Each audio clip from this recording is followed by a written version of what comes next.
Olá, boa noite. Boa noite. Papa Leão XIV faz reflexões sobre Bartimeu e o poder do clamor sincero. De acordo com o Santo Padre, não há grito que Deus não ouça, mesmo quando não nos percebemos que nos dirigimos a Ele. Uma das maiores manifestações pró-vida da América Latina mobiliza Brasília pela defesa da vida. No coração de Belo Horizonte, Igreja Centenária guarda histórias de fé, arte e acolhimento. Nova regra pode exigir exame toxicológico para todas as pessoas que buscam uma primeira habilitação. Brasil vence o Paraguai aqui em São Paulo e está classificado para a Copa do Mundo de 2026. Em São Paulo, o espaço proporciona atividades e conhecimentos sobre a cultura portuguesa. Diagnóstico, luto e renascimento. Pacientes se apoiam em grupo solidário para vencer o câncer. É o que você vê na segunda reportagem da série O Poder da Compaixão. A verdadeira paz só vem aquele que já conhece a Jesus. O Canção Nova Notícias está começando. Informação com verdade, fé e compromisso.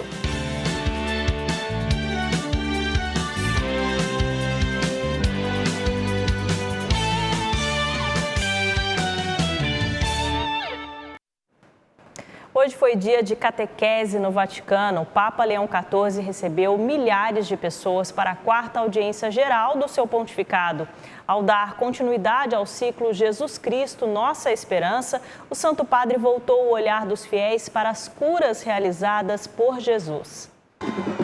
Cerca de 40 mil fiéis reunidos na Praça São Pedro para ver o Papa Leão XIV e escutar suas palavras. Do Papa Móvel ao som de uma banda mexicana, o pontífice os abençoou e, claro, com gestos de carinho às crianças. Emocionante. Eu venho a Roma algumas vezes por ano, trazendo grupos de peregrinos, e foi a primeira vez com o Papa Leão XIV, realmente de arrepiar. É emocionante ouvir as palavras dele, quando ele falou Brasil. Eu gostei muito. Aqui é um lugar de paz. Leão deu sequência ao ciclo de catequeses Jesus Cristo, Nossa Esperança, refletindo mais uma parábola, desta vez a que narra a história do personagem bíblico Bartimeu. Com esta catequese, gostaria de voltar o nosso olhar para o outro aspecto essencial da vida de Jesus, isto é, para suas curas. Citou Bartimeu, um mendigo cego que Jesus encontrou em Jericó. Explicou que seu nome significa filho de Timeu, nome que poderia significar filho da honra ou da admiração, exatamente o oposto da situação em que se encontrava. É um mendigo, sabe pedir, aliás, sabe gritar. Se realmente queres algo, fazes tudo o que puderes para obter, mesmo quando os outros te repreendem, te humilham e te dizem para desistir. O Santo Padre também disse que Bartimeu era cego, mas via melhor do que os outros e reconheceu quem era Jesus. Perante o seu grito, Jesus detém-se e chama-o, porque não há grito que Deus não ouça, mesmo quando não percebemos que estamos nos dirigindo a Ele. Aquele homem pode reerguer-se, pode levantar-se das suas situações de morte, mas para isso deve fazer um gesto muito significativo. Deve deitar fora a sua capa. Para o mendigo, a sua capa é tudo. É a sua segurança, é a sua casa, é a sua defesa que o protege. No entanto, muitas vezes o que nos bloqueia são precisamente as nossas aparentes seguranças, aquilo que vestimos para nos defendermos e que, na verdade, nos impede de caminhar. E ao final convidou: Queridos irmãos e irmãs, levemos com confiança diante de Jesus as nossas doenças e as dos nossos entes queridos. Levemos a dor daqueles que se sentem perdidos e sem saída. Gritemos também por eles e tenhamos a certeza de que o Senhor nos ouvirá e se deterá. Em seu apelo, o Papa recordou as pessoas que morreram no tiroteio na escola de ensino médio na cidade de Graz, na Áustria, garantindo sua proximidade às famílias, aos professores e alunos. E falou da solenidade da Santíssima Trindade que será celebrada no próximo domingo, destacando que este mistério nos leva cada vez mais ao amor divino. Pater et Filius et Spiritus Sanctus. O desabamento do teto de uma igreja na Bahia causou susto e mobilizou a comunidade nesta terça-feira. A Diocese de Jequié acompanha a situação e oferece apoio aos atingidos e seus familiares. Eram 8h30 da manhã quando o teto da igreja matriz São Judas Tadeu desabou. Segundo o Corpo de Bombeiros, mais de 10 pessoas estavam no local e algumas ficaram feridas. A igreja, que fica no bairro São Judas Tadeu, na cidade de Jequié, sudoeste da Bahia, passava por uma reforma no telhado. A Diocese de Jequié emitiu uma nota nesta quarta-feira. O texto destaca que Dom Paulo Romeu, bispo diocesano, se reuniu com a empresa que prestava serviço para a igreja. A Diocese também ressalta que ofereceu suporte às pessoas afetadas e seus familiares e que aguarda a perícia do órgão competente para os devidos esclarecimentos. Segundo o Corpo de Bombeiros, as pessoas atingidas foram socorridas e levadas para o Hospital Geral Prado Valadares, em Jequié. O clima frio anuncia a chegada do inverno nos próximos dias. Em 2025, a estação mais fria do ano será de novos episódios de geada no sul e muita chuva na região norte do país. Há poucos dias do início do inverno, as baixas temperaturas já chegaram às regiões sul e sudeste do Brasil. Em alguns dias, os termômetros podem chegar a 2 graus Celsius em algumas regiões do estado de São Paulo. Para falar sobre este assunto, vamos conversar com o meteorologista Marcelo Seluc. Marcelo, qual é a previsão para o inverno deste ano? Em princípio, nós teremos um inverno mais ou menos dentro dos padrões normais. Isto é a estação seca na maior parte do país, fundamentalmente na região central, e a época mais fria no centro-sul. Este ano não teremos nem o fenômeno do Laninha, nem o fenômeno do El Niño, então é difícil até fazer uma previsão, mas em princípio nós teremos temperaturas um pouco acima da média, especialmente na região central do Brasil, o que não exclui a possibilidade de ter frentes frias mais intensas, como nós temos justamente nestes dias. E outro ponto também importante é que nós teremos muito provavelmente chuvas um pouco acima da média em parte da Amazônia. E essa é uma boa notícia, porque a Amazônia passou por uma situação de seca bastante severa nos últimos 2 anos, então deve ficar assim, mais amortecida durante este ano. E depois, com o avanço do inverno, a umidade vai caindo, o ar se torna mais seco, podemos ter incêndios florestais, que é uma condição típica do inverno, e alguns episódios de geada, eventualmente, na região sul, e também nevoeiro é uma característica bastante típica do inverno. Muito obrigada pelas informações. Laura Lomônaco, para o Canção Nova Notícias. A frente fria deixou muitas cidades geladas, principalmente no sul do país. A temperatura mais fria deste ano foi registrada no município de São Joaquim, 6 graus negativos. O fotojornalista Maicon Lenhag mora na cidade e ousou trocar os agasalhos por uma camiseta totalmente congelada, como você vê nas imagens. O sistema de alta pressão se afasta, mas mantém as temperaturas baixas nos 3 estados da região sul. Amanhã, na capital Curitiba, a mínima será de 6 graus, seguido aí de Porto Alegre com mínima de 7 graus e Florianópolis com mínima de 11. Vai fazer frio também no sudeste. Na capital mineira, a mínima será de 10 graus, enquanto na capital paulista, mínima de 11. Chove nos litorais de São Paulo, Rio de Janeiro e Espírito Santo, enquanto no interior da região vai ter sol entre nuvens. No centro-oeste, a mínima será de 10 graus em Campo Grande. E o tempo será aberto no Mato Grosso do Sul e Goiás, com chuva restrita aqui ao Distrito Federal. A frente fria também vai influenciar o clima no Nordeste e provoca chuva principalmente no estado da Bahia e no interior do Maranhão. Já no sertão, tempo firme e calor. A gente encerra falando do norte, onde chove no Amazonas, Pará, Roraima e Amapá. Já em Palmas, Acre e Rondônia, o tempo vai ser firme. Um novo foco de gripe aviária foi detectado em aves para consumo de agricultores familiares. O Ministério da Agricultura afirma que os protocolos de contenção têm sido eficazes e assegurou que os casos em granjas comerciais seguem localizados no sul do país e em outra região sob controle. Um novo caso de gripe aviária foi confirmado em aves criadas por agricultores familiares no município de Campinápolis, em Mato Grosso.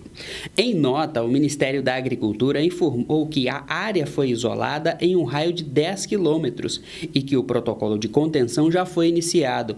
Há 25 dias, o primeiro caso da doença em granja comercial havia sido registrado na região metropolitana de Porto Alegre. De acordo com o protocolo sanitário, o local deve permanecer em quarentena e passar por um processo de desinfecção por um período de 28 dias. Em coletiva de imprensa, o ministro da Agricultura afirmou que o Brasil tem atuado com eficiência no combate ao avanço da gripe aviária. Atualmente, 14 países ainda mantêm restrições para a compra de carne de frango brasileira. Segundo dados divulgados nesta terça-feira pelo IBGE, a doença também provocou um leve impacto no consumo interno de ovos, com queda de 0,17%. No Alasca, um navio com 3.000 veículos está em chamas. A tripulação de 22 pessoas abandonou a embarcação no dia 4 de junho por não conseguir apagar o fogo. No bote salva-vidas foram resgatados por um navio mercante, auxiliado pela Guarda Costeira Americana. O navio da Libéria saiu da China no dia 26 de maio e seguia para o México. A gravidade do incêndio pode estar ligada aos 800 carros elétricos com baterias de íons de lítio altamente inflamáveis.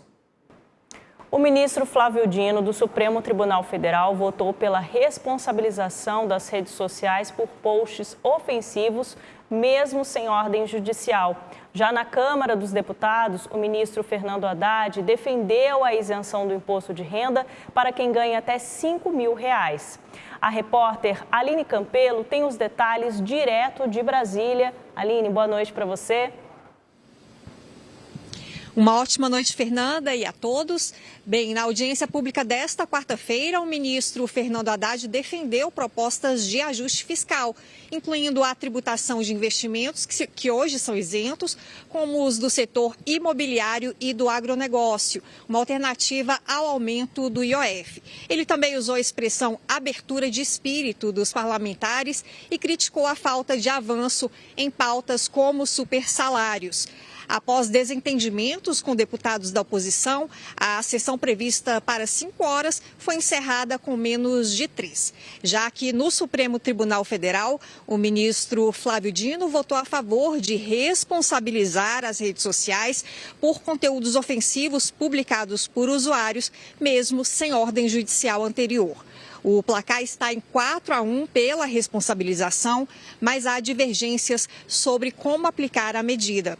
O julgamento que trata do Marco Civil da Internet segue com o voto do ministro Cristiano Zanin. Eu fico por aqui e você acompanha agora uma reportagem sobre a 18ª edição da Marcha pela Vida no Brasil, que reuniu milhares de pessoas na Esplanada dos Ministérios nesta terça-feira. Preces e reflexões marcaram a missa celebrada por Dom Paulo César Costa na Catedral de Brasília, um momento de espiritualidade e defesa da vida desde a concepção. Essa caminhada é fundamental, os católicos, pessoas de outras religiões, homens e mulheres de boa vontade, que lutam pela vida, que veem a vida como um dom e porque tem consciência de que a vida é um dom. Antes da caminhada, este casal participou da celebração, compartilharam a própria história e reforçaram o apelo social da mobilização.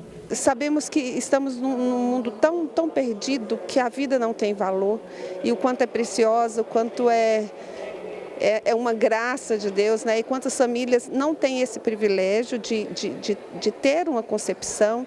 Com um caráter pacífico, educativo e apartidário, a Marcha Nacional pela Vida é hoje um dos principais eventos do país em defesa do direito à vida. A cada ano, mobiliza milhares de pessoas em diversas cidades brasileiras. Testemunho público e corajoso em defesa da vida desde a concepção, a mobilização repercute no cenário político e cultural do Brasil, gerando frutos concretos da causa pró-vida. Este ano, o tema Salvem os Humanos, proposto pelo Movimento Brasil Sem Aborto, reuniu famílias, religiosos, parlamentares, jovens e representantes de diversos setores da sociedade. Cartazes, orações e discursos marcaram a caminhada até o Congresso Nacional. Particularmente cruel quando se mata uma criança com 7, 8 meses de gestação, que poderia perfeitamente nascer, ser dada em adoção, inclusive se a família não quer ficar com essa criança. A pastoral familiar no Brasil, ela tem o serviço à vida. O serviço à vida está transversalmente em toda a caminhada pastoral.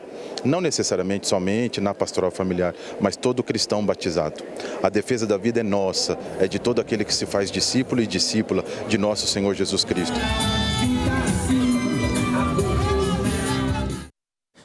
Mais de 5 séculos após a chegada dos navegadores portugueses ao Brasil, os laços culturais entre as duas nações continuam vivos. Em São Paulo, a Casa de Portugal é um dos símbolos desse encontro entre histórias, tradições e afetos. No ano de 1500, os navegadores portugueses chegaram à terra de Santa Cruz. Com o passar do tempo, a conquista do território abriu caminhos para a presença da cultura lusitana. Hoje, o Brasil abriga diversas associações que preservam essa herança, entre elas a Casa de Portugal, em São Paulo. Ela inicialmente surgiu na rua São Bento, número 13, isso ainda na década de 30 do século passado. E na década de 40, a Casa de Portugal faz a compra do que hoje conhecemos como esse espaço aqui na Avenida da Liberdade. E esse prédio simbólico está neste local há 70 anos. Cada ambiente da Casa de Portugal reflete o empenho da comunidade luso-brasileira em manter viva sua cultura. Ao caminhar pelos corredores, os visitantes encontram bibliotecas, restaurante, escritório da Universidade de Coimbra e espaços de convivência. Segundo o Ministério de Relações Exteriores do Brasil, cerca de 708 mil portugueses vivem no Brasil. A Casa de Portugal, também conhecida como a Casa Amiga, proporciona o convívio entre brasileiros e portugueses. Portugal e Brasil, ou Brasil e Portugal, se redescobriram. Talvez não seja necessário se reinventar as relações, mas, na verdade, o que acontece é uma redescoberta. Portugal entrou efetivamente no radar dos brasileiros e queremos muito trazer Portugal cada vez mais ao Brasil. E nós temos um desafio que é manter essa ligação viva, cultural, entre as duas nações que são nações irmãs. Quem quiser visitar o espaço e conhecer mais sobre a influência portuguesa em São Paulo, pode acessar o site casadeportugalsp.com.br e agendar a visita. A Comissão de Constituição e Justiça do Senado adiou a votação do relatório do novo Código Eleitoral. Para que as regras entrem em vigor nas eleições do ano que vem, o texto precisa ser aprovado até o dia 3 de outubro. A proposta do novo Código Eleitoral unifica mais de 7 leis que regem o processo eleitoral e já foi aprovada na Câmara dos Deputados. Para valer nas eleições do próximo ano, o projeto precisa ser sancionado até 3 de outubro. O texto principal tem mais de 300 páginas e traz mudanças importantes. Altera a cota mínima de candidaturas femininas, regulamenta o uso de inteligência artificial nas campanhas, modifica o prazo de quarentena para agentes públicos que desejam se candidatar e fixa em até 8 anos o período de inelegibilidade para condenados com trânsito em julgado, ou seja, quando não cabe mais recurso na Justiça. O relator, senador Marcelo Castro, recebeu 349 emendas ao texto e acatou 81 delas. A nova data marcada para a votação na comissão é 9 de julho. O Congresso Nacional aprovou uma nova mudança para aqueles que vão tirar a primeira carteira de habilitação. A nova mudança prevê a realização do exame toxicológico para todas as categorias da habilitação. A medida ainda pode ter alterações. Seu Osmar é aluno desta autoescola. Ele está tirando habilitação na categoria D, que já exigia a realização do exame toxicológico. O exame é tranquilo, né? Ou tira um pouquinho da pele ou do cabelo, mas bem tranquilo e rápido. Esse exame é capaz, num intervalo de 90 dias, dizer se a pessoa teve algum contato aí com algum tipo de droga ilícita, né? E a gente sabe que a droga ilícita, ela tira o reflexo do condutor. Isso aí é para nossa segurança.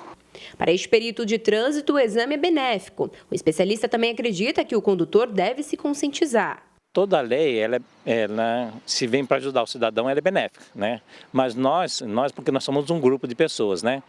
Partimos para a educação de trânsito, conscientização, né? Melhoria de conscientização nas autoescolas, por parte do Detran, você entende? Essa conscientização. E da família também, né?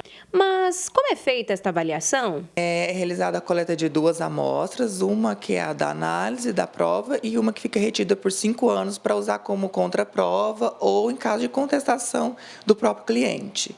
O exame identifica substâncias tóxicas no organismo. Ele detecta as anfetaminas, as codeínas, cocaína, maconha e seus derivados, que envolve até o crack, alguns outros opioides.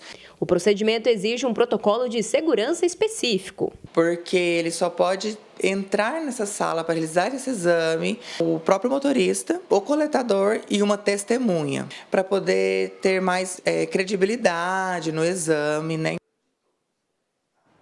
O Brasil venceu o Paraguai por 1-0 na capital paulista e garantiu a classificação para a Copa do Mundo de 2026, que vai acontecer no Canadá, México e nos Estados Unidos. Nem o frio da noite de terça-feira em São Paulo afastou os torcedores da Arena Corinthians. Mais de 45 mil pessoas foram acompanhar o confronto entre Brasil e Paraguai. A expectativa era grande para ver pela primeira vez em solo brasileiro o técnico Carlo Ancelotti, aniversariante do dia, que completou 66 anos. Para mim eu achei interessante, porque o Ancelotti é um multicampeão no futebol mundial. E o Brasil está precisando, né? Porque a seleção ainda parece que ainda está sonolenta, né?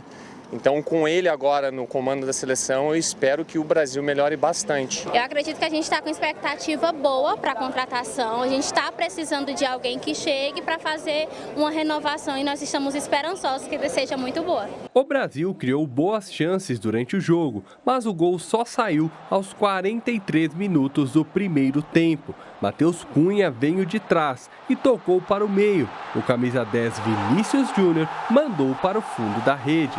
Com o resultado, o Brasil se classificou para a Copa do Mundo de 2026, que pela primeira vez será disputada em 3 países diferentes: Canadá, México e Estados Unidos. A seleção mantém a tradição de ser a única a competir em todas as edições do Mundial. Após a partida, o técnico Carlo Ancelotti falou sobre a conquista. Estamos muito contentes com a classificação e com a partida. Obviamente, teremos que trabalhar. Teremos 1 ano para fazer isso bem. Era muito importante fechar a classificação nesses 2 jogos. Fizemos isso com uma boa atuação. Classificação garantida e uma imagem emblemática no dia seguinte à vitória sobre o Paraguai. Cafu, o último capitão da seleção a levantar uma taça do mundo para o Brasil, se encontrou com o Papa Leão XIV e entregou uma camisa do time pentacampeão. O encontro do ex-jogador com o Santo Padre foi nos arredores do Vaticano. Em meio à pressa da cidade, há um lugar onde o tempo parece desacelerar. A Igreja Sagrado Coração de Jesus, no centro de Belo Horizonte, carrega mais de um século de história. Mais que um patrimônio histórico, a igreja é um refúgio onde a fé guarda memórias, celebra tradições e acolhe com o coração inspirado em Cristo. Entre sirenes e passos apressados, um refúgio centenário se impõe em silêncio. A Igreja Sagrado Coração de Jesus começou a ser erguida em 1901, no centro da recém-inaugurada Belo Horizonte. Ela é uma igreja que traz muito dessa história da ocupação dos espaços e fala muito da devoção e da vida social de uma cidade que também recebe muitos imigrantes. Entre as paredes antigas, histórias de gerações. No altar, a fé que atravessa o tempo. E na rotina, um chamado: acolher com o coração de Cristo. Nós sempre estamos diante de um tsunami de familiares que estão correndo atrás de ambulância que vem aqui no hospital. Então eles precisam, muitas vezes, não é às vezes, sempre precisam uma palavra de consolação, um acolhimento, uma oração. Tombada em 1979 como patrimônio histórico, a igreja celebra este ano o centenário de acolhida à comunidade síria, um vínculo preservado também pela tradição litúrgica rara, a missa em aramaico, língua falada por Jesus. Nós estamos à disposição durante a semana para servir todos que precisam esse serviço espiritual. E domingo às 11 horas, mantendo a tradição nossa, a missa no rito siríaco. Maria Ângela, hoje casada com um descendente de sírios, frequenta a paróquia desde a infância.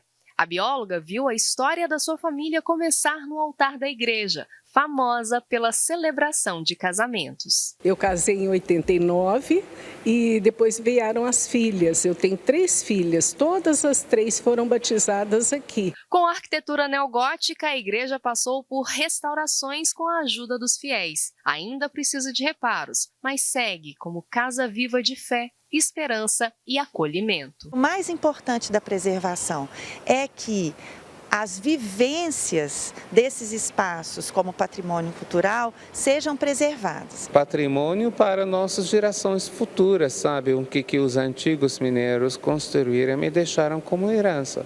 Então essa herança precisa se cuidar. É tão bom conhecer mais sobre lugares como este, onde a fé atravessa o tempo.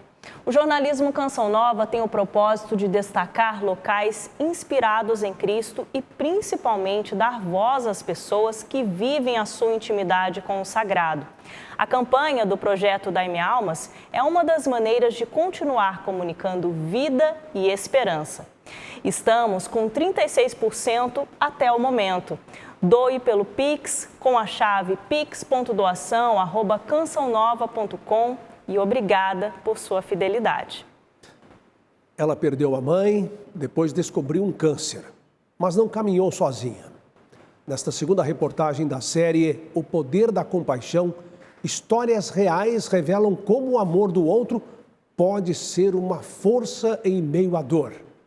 Uma corrente de solidariedade que começa com um gesto e se espalha silenciosamente.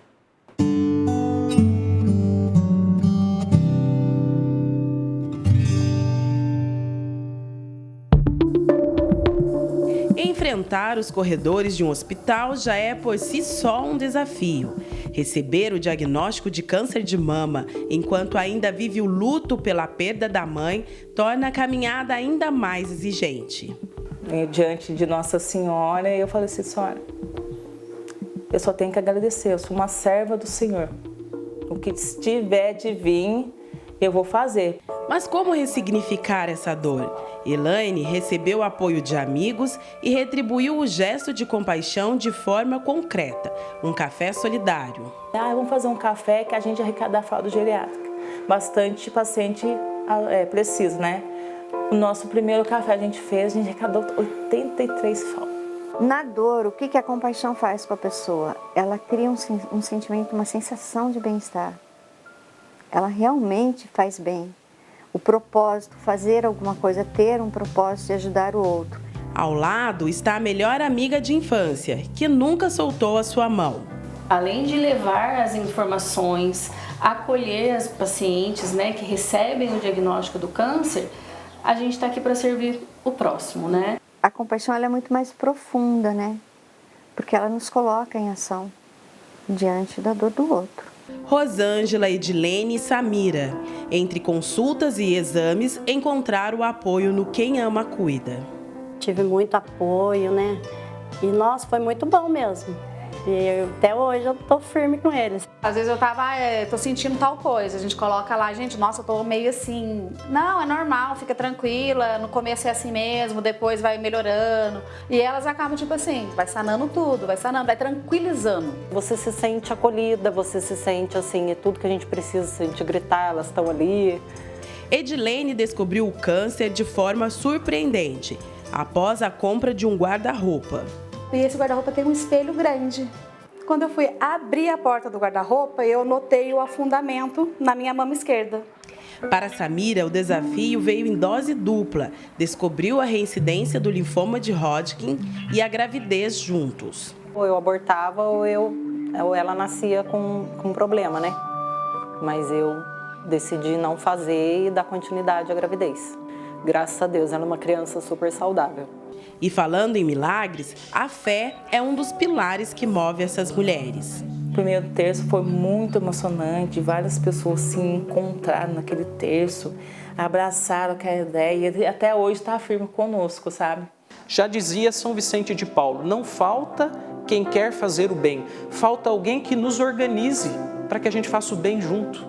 Inspirados pelos passos de Cristo, um grupo de profissionais decidiu entrar em cena. Há mais de 2 décadas, a Clínica Explosão da Alegria leva o amor ao próximo. A verdadeira paz só tem aquele que já conhece a Jesus. Eles chegam dando e trazendo essa alegria, quebrando a tensão no ambiente, e isso com certeza impacta na melhora dos pacientes, com certeza.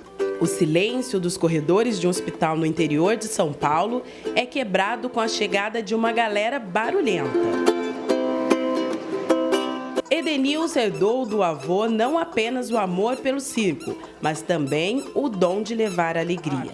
Trazer o lado engraçado do palhaço através do vestimento médico, do médico, para poder trazer o médico com o palhaço. Aí criou-se a ludoterapia, que é a arte de entreter os nossos pacientes. Entre os que fazem parte da trupe está Viviane, enfermeira por formação, palhaça por vocação, a Pituca.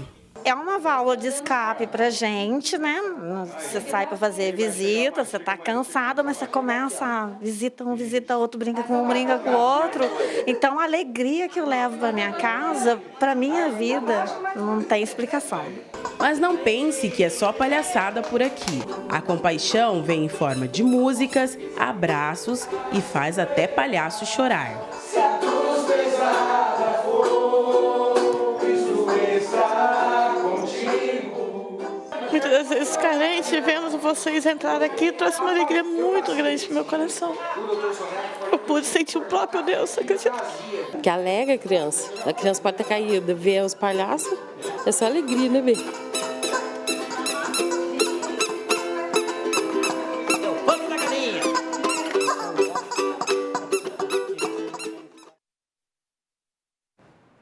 A expressão de fé, essa alegria, tem muito a nos ensinar pelo espírito de união dessas mulheres. Amanhã, na última reportagem da série, os gestos de compaixão dos voluntários da Pastoral do Povo de Rua e o poder transformador da música no desenvolvimento de crianças. Assista em instantes, às 8 horas, a transmissão da Santa Missa do Clube da Evangelização, direto do Santuário do Pai das Misericórdias. A gente se vê amanhã. Uma ótima noite. Boa noite e paz para você.